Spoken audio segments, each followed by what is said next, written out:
It is different. It has been some time.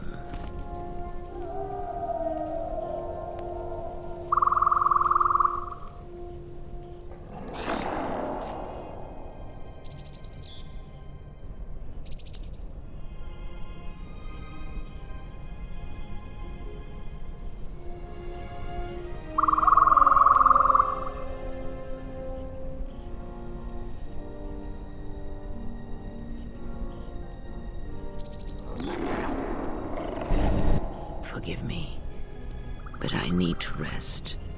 Go on. The council awaits. I will remain here. Yes, afraid for you. As I always have been, I will be fine here. Whatever answers the council have are for you alone.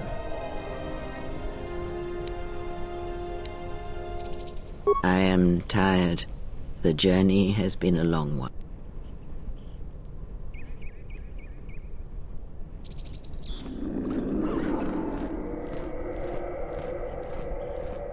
Know that much may happen here, but above all, do not forget this.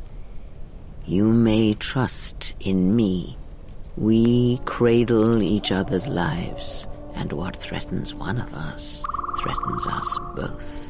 And if you find you cannot trust me, trust in your training, trust in yourself. Never doubt what you have done.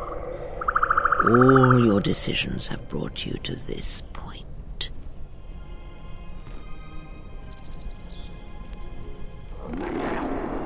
We have felt your arrival through the Force, though it is difficult here on Dantoonie. We know what you have done to Vrook, and we know you have come for us.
And so here lies all that remain of the Jedi.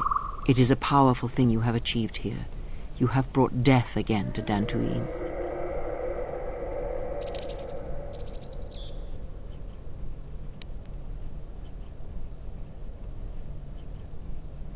Your actions have crippled the Order, perhaps destroyed them.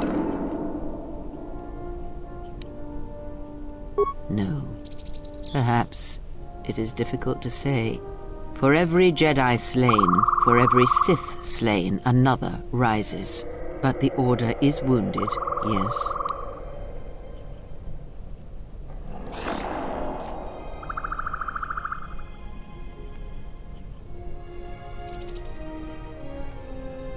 Oh no, there is a purpose in such things. That is what we are here to discuss. I have done what I can to keep you from the Jedi and the Sith, but a critical moment approaches, and what you have done is not enough. Master Vrook, despite his faults, was right to come here. I had thought he might have recognized Dantoonie for what it was, what had been done there. You are tied to places such as these, you know.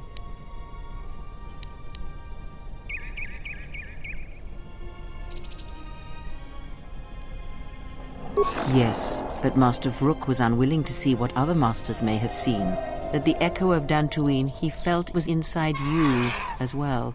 They admitted it as much in the council chamber after your trial, though they did not understand what it meant at first. They assumed it was a threat that they felt. From one perspective, they were correct. As much as you can form connections to others, such connections exist on a galactic scale as well. It is possible to hurt or sever those connections, to create places in the Force where it is difficult to center oneself, but that is the crudest form of manipulation. It is possible to affect those connections in other ways, by the slightest action, a seemingly minor choice, a small cruelty. The stronger your connection to life, to the Force, the stronger these echoes can be made, and the stronger they are felt. When heard, Force sensitives instinctively seek out the source, are drawn to it to try and form a connection. And when the connection is formed, both become stronger, and the influence between them grows.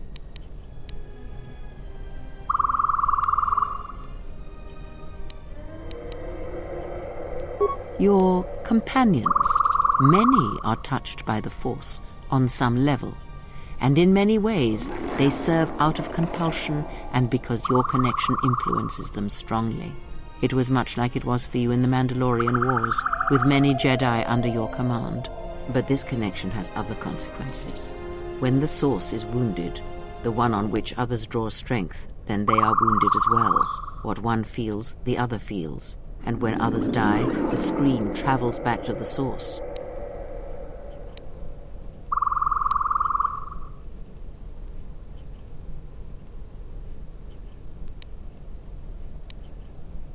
If they occur at the same time, or at the right time, these screams will build upon each other until it is the only sound you can hear. And the deaths of many will cause the screams to build until their pain becomes yours, and you die as well. And that is why during the Mandalorian Wars, you lost your connection to the Force. It was that final battle, the deaths of so many Jedi, that caused you to lose your connection. It caused the wound that you feel now. It caused pain in the Force, an emptiness, a wound that has yet to heal. But it does not end there. If it did, then perhaps the threat that we face would be more manageable. This pain I describe, the echo of these acts, is true of planets as well. Tremendous loss of life on a planetary scale can also cast echoes, create a scream, a wound in the Force that can travel across the galaxy. It can be felt by Force sensitives, and it can influence them whether they realize it or not. If enough of these echoes are allowed to build in the Force uncontrolled, the consequences could be disastrous. The connections of all life would be affected.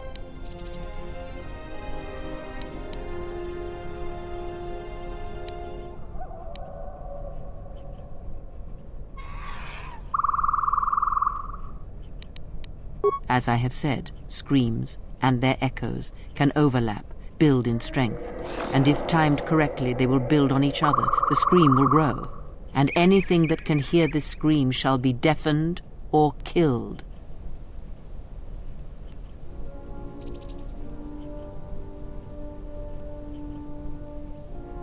With difficulty, and controlling it, well, I do not believe such a thing is possible once it has begun.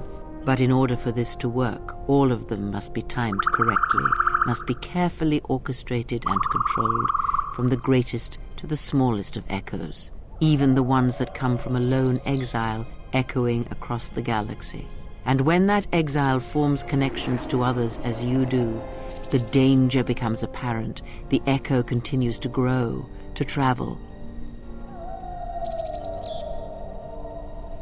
Yes, he is correct.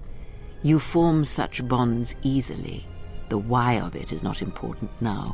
All that is important is that you understand that your actions affect others strongly.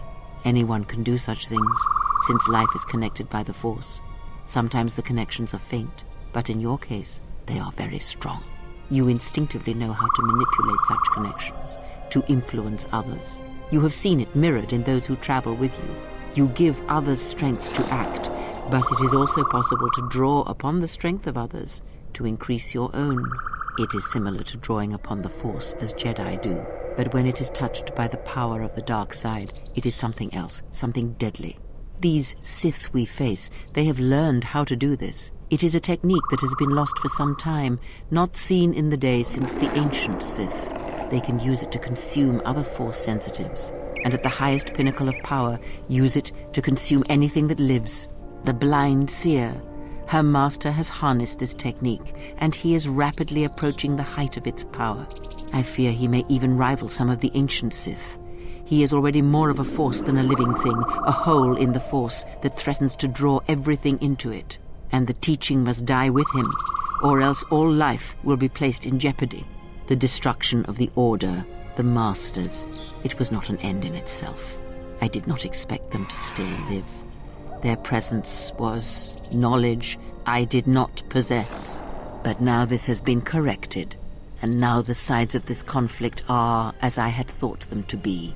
There are no more unknowns. But this moment is all that really matters. It was never my wish that you find the Masters, only find yourself, although I did not expect them to still live. I had hoped you would learn something from the Jedi Masters as they fell before you. Not just of battle, but of yourself and the Force.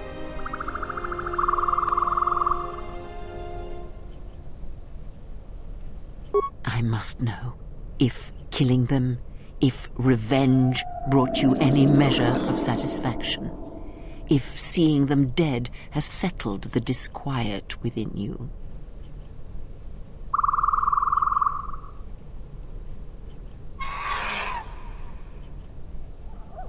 Because it matters to me, in a way that never mattered to the Jedi, to the Council when they cast you out. You must understand, I did not wish the Jedi dead. Defeated, perhaps. I merely wished them to see that they and their teachings were wrong, that one could not truly understand the Force simply by adhering to the Jedi Code. All I have ever trained have been failures to them. Students who went to fight the Mandalorians, who fell to the dark side, who abandoned their training. To see one that had the strength to best them, that is a moment I will not forget. Yet it has not been as satisfying as I had hoped.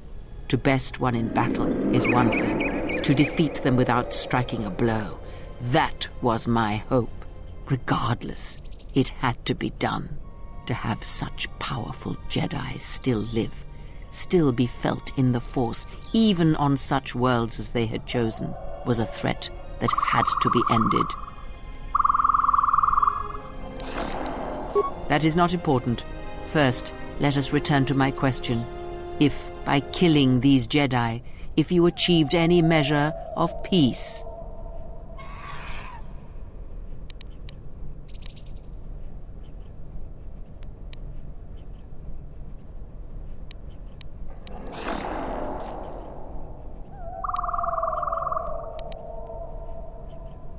It was as I thought. You have failed me, completely and utterly. I have taught you to hear the Force again, shown you the contrast, and yet still you do not understand. This is what you have wrought. Countless murderers, slayers, assassins, born of war that has, as always, taught the wrong lesson. You showed them life without the Force, and instead of showing them truth, power, all you showed them was how the galaxy may die. You are responsible for all of this. Even now, events spiral towards destruction, and there is nothing that can be done because you refuse to listen, to understand. You have seen the effects you have on those close to you, heard the echoes scream across dead planets, and watched as your strength has grown. Yet it is for nothing. To have the Jedi Masters brought low by such a failure, there is no victory in that. You have not heard a thing I have taught, and for all I have said, you have never learned to listen. There. Do you feel that, exile? It cuts through your defenses, as unprepared for such an attack as you are. Let that pain be a lesson and a reminder of what you have forgotten. You were my last hope, the only one who could change what is to come. And now you have left me nothing. I shall teach you no longer. Our bond remains, but that is all. This place will hide you from the Sith for a time, enough to do what must be done. Stay here and die, apprentice, among the wreckage of all that remains of the Jedi. It is a fitting grave until the Sith come to end you, to end everything.